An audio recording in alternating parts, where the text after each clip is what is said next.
All right, aspirants, let's get into it. Today, we are tackling a really landmark case study in public administration. You've probably heard of it, the Dewas Model.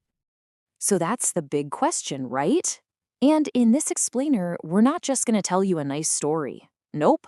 We're going to arm you with a powerful, practical tool you can use directly in your exams.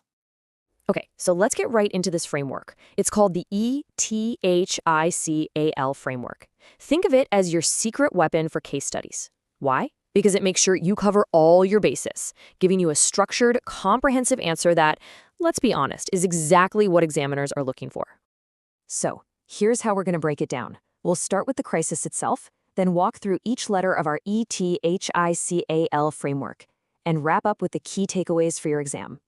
Simple as that. Let's jump in.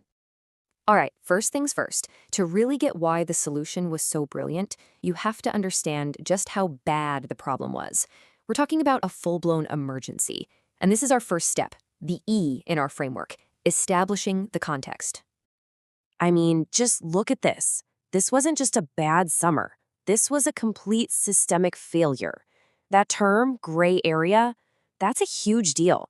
It's official jargon, meaning the groundwater was so overexploited, you just couldn't take any more out. And they were bringing in water by train. That tells you everything you need to know about how desperate things were. And this number, wow, 300 to 1,000 feet. Just let that sink in.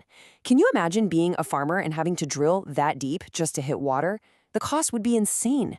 This one number tells a powerful story. Farming wasn't just a struggle anymore, it was basically a financial black hole. It just wasn't possible. Okay, so we've got the context. Now let's keep going with the first parts of our framework, E and T. This is where we really establish the full picture by looking at who was involved, all the stakeholders. And then we test the core public service values that were really being put to the test here. Now, this is super important for your answers. A solid stakeholder analysis is what separates a good answer from a great one. It shows the examiner you're thinking bigger. You see, it wasn't just about farmers versus the administration. You had the banks, who were a major roadblock, you had the entire community feeling the pain, and this is a key point, the environment itself was a stakeholder on the verge of collapse. Pay attention to these words. These are the golden keywords you want to sprinkle throughout your essays. Empathy. You know, IAS officer Umakant Umrao was a farmer's son, so he got it. Innovation. He completely changed how everyone looked at the problem. And perseverance. Oh man, the story of Pope Singh, a farmer who literally got kicked out of a bank for asking for a loan to dig a pond, that shows you the kind of resistance they were up against. Okay, now we're getting to the real meat of the case study. This is the H and the I in our framework. We're going to highlight the main ethical dilemma at the center of it all, and then we're going to integrate some classic ethical frameworks to really dissect the choices that were made. This part is where you really show off your analytical chops. And here it is, laid out, plain and simple. This is the heart of the conflict. On one hand, you've got the very real, very human fear of the farmers and the cold, hard logic of the banks.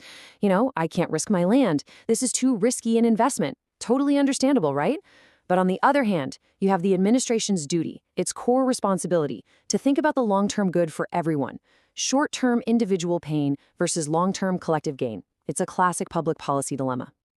So faced with that dilemma, how do you justify the path they took? Well, one way is to use a framework called utilitarianism. It's actually pretty straightforward. It just asks, what action creates the greatest amount of good for the greatest number of people? It's all about the outcome. And if you look at the Dewas model through that utilitarian lens, it's a home run. I mean, it's a textbook case. The results weren't just a little bit good. They were completely transformative. You had thousands of people getting richer, the environment healing, the sheer scale of the positive change is undeniable. It's the definition of the greatest good for the greatest number. But wait, there's another way to look at this. It's not always just about the results. We can use a different framework, virtue ethics. This one shifts the focus from the what to the who. It asks, what about the person making the decision? What kind of character did they have? It's a really interesting angle. And when you apply virtue ethics here, it fits perfectly. You can argue the whole project hinged on the character of DC Umrao. He acted as what we'd call a virtuous agent. His vision, his empathy, his gutsiness, those weren't just personality traits. They were the engine of the entire project. He wasn't just a bureaucrat, he became a role model. He inspired regular farmers to see themselves as Bhagirath Krishaks, which is such a powerful idea, right? Modern-day heroes. All right, let's keep moving through our framework. We're on to C and A now. This is where we get practical. We're going to cite the actual tools they used and then assess the actions based on cold, hard data. This slogan, honestly, it's just brilliant. Jal Bachao Labh Kamao. Save water, earn profits. Think about that. The typical government slogan would be something like, save water, save the planet, right? It appeals to your sense of duty. But this is different. It's a psychological masterstroke. It reframed the entire issue from a chore into a business opportunity. It made saving water an act of smart self-interest, not just civic duty. And here's another tip for your answers. Always point out the specific instruments of governance. And notice the clever strategy here. It wasn't a top-down order from day one. It started with soft power, right? Persuasion, sharing success stories, what we call role modeling. Then they worked on institutional coordination, getting those skeptical banks to play ball. And only after all that, once the model was proven to work, did it become an official government scheme. The order of operations there is really smart. Okay, so let's assess the results. And the numbers, they're just mind-blowing. Look at this. We're talking about more than 1,000 farmers who went from barely scraping by earning a few thousand rupees to making over 25 lakhs a year. That's not just a raise, that is a life-changing generational shift in wealth. And the good news didn't stop with income. The impact was felt across the board. So for the exam, here's a really easy way to remember the key benefits. Just think of the word WIFEE. W for the water table, which shot up. I for income, which we just saw. F for farming, which saw a massive boost in productivity. E for the ecosystem. Migratory birds started coming back. And the final E for electricity, because they used way less of it pumping water. So just remember WIFEE. It covers all the major wins. Okay, we're at the final letter of our framework, L. And you could argue this is the most important one, especially for all of you. It's all about learning the lessons. What are the big, universal takeaways from this success story that you can apply in your own careers one day? And these lessons are absolutely critical. First, frame public problems in a way that benefits individuals directly. Second, persuasion can be way more powerful than force. Third, and this is huge, you can harness social capital.